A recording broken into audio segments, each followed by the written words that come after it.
अस्सलामुअलैकुम। Welcome back to future dimensions 360। जैसा कि आप जानते हैं कि हमारे लास्ट ट्यूटोरियल में हमने बात की थी एरर बाउंड्रीज के बारे में। तो आज के हमारे ट्यूटोरियल में हम सीखेंगे जी हायर ऑर्डर कंपोनेंट्स के बारे में।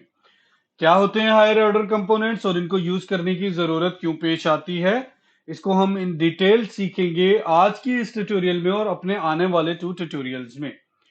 तो बने रहिए हमारे साथ और आइए जी सीखते हैं एग्जाम्पल के साथ हायर ऑर्डर कंपोनेंट की जरूरत क्यों आती है। सबसे पहले एग्जाम्पल ले लें जी। हमारे पास एक क्लाइंट आता है और क्लाइंट कहता है जी आपने मुझे एक एप्लीकेशन देनी है जिसमें कि आपने एक काउंटर बनाना है। मैं एक एग्जाम्पल ले लेता हूँ जी। एक काउंटर बनाना है और उस काउंटर के अंदर एक बटन होगा। वो बटन पे जब क्लिक होगा तो उसी के बटन के टेक्स्ट के ऊपर आपने काउंटर शो कर देना है कि वो बटन कितने टाइम क्लिक हुआ। तो मैं सबसे पहले एक क्लिक काउंटर की एग्जाम्पल बना लेता हूँ, क्लिक काउंटर डॉट जेएस। ठीक हो गया। आरसीई क्लास कंपोनेंट बना लिया। इसके अंदर मैंने एक बटन लगा लिया जी, बटन बन गया। बटन का जी click x time, for the meantime मैं यहाँ पे ये लिख लेता हूँ जी, click x time. App dot JS में गया, जाके मैंने इस क्लिक काउंटर को इंपोर्ट करके अपने पास अपना आपको दिखा दिया जी, ये मेरे पास क्लिक एक्स टाइम्स इंपोर्ट हो चुका है। ठीक हो गया। अब मैं चाह रहा हूं जैसे इस पे क्लिक हो तो ये एक्स इंक्रीमेंट होना शुरू हो जाए। उसके लिए मैंने क्या किया, आर कॉन्स्ट कंस्ट्रक्टर क्रिएट किया। स्टेट में काउंटर की एट्रीब्यूट रखी जिसकी वैल्यू इनिशियली 0 रख दी। कॉन्स्ट जो हमारी स्टेट है उसको मैंने डिस्ट्रक्टर कर लिया, करली ब्रेसेस, इसके अंदर मैंने काउंटर ले लिया और equals to this dot state कर लिया। सॉरी टू से ये मैंने चाइल्ड कंपोनेंट में बनाना है। अब मैं इसको ऐप कंपोनेंट में बनाना शुरू हो गया हूँ। वेरी वेरी सॉरी, इसको कॉपी पेस्ट कर लेते हैं जी अपने चाइल्ड कंपोनेंट में। ठीक हो गया। आइडेंटिफिकेशन भी फिक्स कर लेते हैं और यहाँ पे एक्स की बजाय हम करली ब्रेसेस में काउंटर लिख लेंगे। ठीक हो गया। अब मैं चाह रहा हूँ जब इस पे क्लिक हो तो ये काउंटर इंक्रीमेंट होना चाहिए। उसके लिए मैंने एक हैंडलर बनाना है।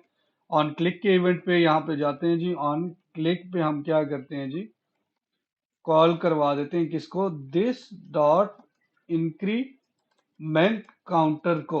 ठीक हो गया।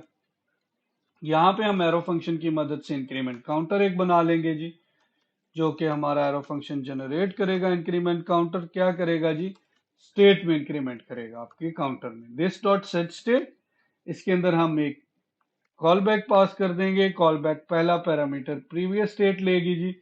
प्रीवियस स्टेट आपको रिटर्न क्या करेगा जी, ये कॉल बैक फंक्शन रिटर्न आपको करेगा न्यू स्टेट ऑब्जेक्ट जिसके अंदर एक काउंटर होगा और उस काउंटर में this dot sorry previous state dot counter, जो प्रीवियस स्टेट में आपके पास काउंटर पड़ा हुआ है हर बार उसमें एक +1 होना शुरू हो जाएगा। सेव किया, इधर आगे आके क्लिक किया, ये देखिए जी काउंटर हमारे पास प्लस होना शुरू हो चुका है। तो ये तो थी जी क्लाइंट की इनिशियल रिक्वायरमेंट, हमने कंप्लीट कर ली। अब क्लाइंट को दिखाई तो क्लाइंट ने कहा जी नहीं, अब मुझे एक और चीज दें।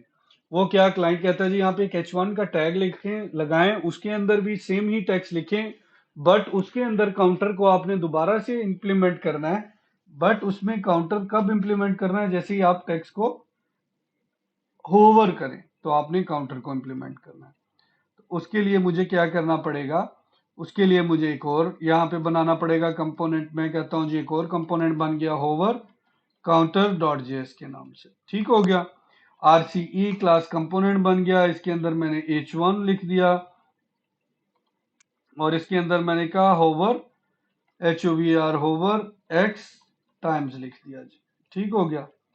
अब क्या चाहिए जी मुझे, इसको इंपोर्ट भी कर लेते हैं ऐप डॉट जेएस में। होवर काउंटर इंपोर्ट हो गया। ये देखिए जी, अब रिक्वायरमेंट क्या है, जैसे ही माउस इसके ऊपर होवर हो तो इसके अंदर काउंटर इंक्रीमेंट हो जाए। उसके लिए क्या करना पड़ेगा जी, सेम फंक्शनैलिटीज जो हमने क्लिक काउंटर में बनाई है, एक काउंटर बनाना पड़ेगा और उसको क्या कहते हैं इंक्रीमेंट करवाना पड़ेगा ऑन माउस एंटर के फंक्शन के ऊपर। मैंने उसको कॉपी पेस्ट कर लिया। अपनी स्टेट की डिस्ट्रक्टरिंग जो है उसको भी मैं कॉपी पेस्ट कर लेता हूँ, क्योंकि ये सारा कोड तो मेरे पास एक जैसे ही है। ठीक हो गया, इसको भी मैंने कॉपी पेस्ट कर लिया। ठीक हो गया। अब ये एक्स की जगह मैंने क्या किया, यहाँ पे काउंटर लिख दिया ताकि एग्जैक्ट काउंटर मेरे पास आना शुरू हो जाए। और इसमें मैंने कहा ऑन माउस एंटर, जैसे ही माउस एंटर हो तो दिस डॉट इंक्रीमेंट हो जाए। ठीक हो गया। अब मैं इधर आ गया, इसको रीलोड कर लेते हैं सारा कुछ। जैसे ही माउस इसके अंदर इंटर होता है तो ये क्या होता है, इंक्रीमेंट होना शुरू हो जाता है। इसके अंदर आते हैं, इसको क्लिक करते हैं तो ये भी क्या है, इंक्रीमेंट होना शुरू हो गया। अब मेरे पास 2 काउंटर इंप्लीमेंट हो गए। अब मैंने क्लाइंट को दिखाया जी आपकी रिक्वायरमेंट फिर से कंप्लीट हो गई है। क्लाइंट आया, क्लाइंट ने कहा नहीं जी अब मुझे मुझे तो एक और काउंटर चाहिए। वो कैसे चाहिए जी, आप एक इनपुट वैल्यू लगाएं, जैसे ही कस्टमर उसके अंदर फोकस करे तो आपने जो है वो एक काउंटर शो करवाना है जो कि वैल्यू को इंक्रीमेंट करे। अब एक्चुअली क्या है कि क्लाइंट आपको चेन में इनपुट्स दे रहा है और आप क्या कर रहे हैं, आप अपना चेन में कोड डुप्लीकेट करते जा रहे हैं, अपने काउंटर्स को again and again copy paste कर रहे हैं, जैसा कि हमने होवर काउंटर में किया। ये स्टेट भी पूरी डुप्लीकेट कर दी, ये फंक्शन भी डुप्लीकेट कर लिया, स्टेट डिस्ट्रक्टिंग भी डुप्लीकेट कर ली, सारा कुछ डुप्लीकेट कर लिया। तो अगर हमारे पास इस तरह से लार्ज स्केल एप्लीकेशन हो और उसके अंदर थाउजेंड्स ऑफ कंपोनेंट्स हो तो क्या ये कोड डुप्लीकेशन उसके अंदर फिजिबल है? तो आंसर है बिल्कुल नहीं। इस तरह के सिनेरियोज में हमारे पास HOCs जो होते हैं वो रिएक्ट के अंदर इंट्रोड्यूस हो जाते हैं। HOCs के थ्रू आप इन सारी चीजों को डील कर सकते हैं। आइए जी देखते हैं क्या होता है। आपके पास होवर काउंटर है, एक क्लिक काउंटर है। इसका एक तो नॉर्मल सोल्यूशन ये रहेगा कि सबसे पहले आप एक पेरेंट कंपोनेंट बनाएं, स्टेट को अपलिफ्ट करें और अपनी फंक्शनैलिटी को एज ए प्रॉप्स पास करवा दें। अपलिफ्ट कर लें अपनी लॉजिक को पेरेंट कंपोनेंट में और अपने काउंटर्स को एज ए प्रॉप्स पास करवा लें।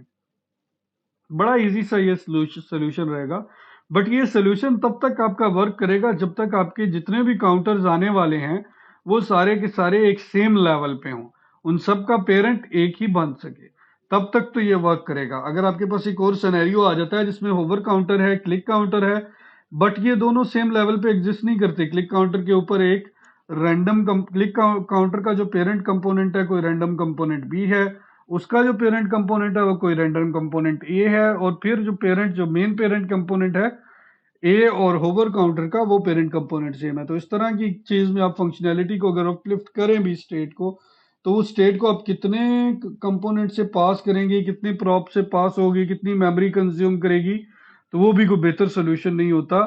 इस जगह पे लैकिंग आपकी स्टार्ट हो जाती है। तो इस तरह के प्रॉब्लम्स को सॉल्व करने के लिए हमारे पास क्या चीज अवेलेबल होती है, हायर ऑर्डर कंपोनेंट्स। आने वाली वीडियोस में हम देखते हैं जी हायर ऑर्डर कंपोनेंट को कैसे बनाया जाता है।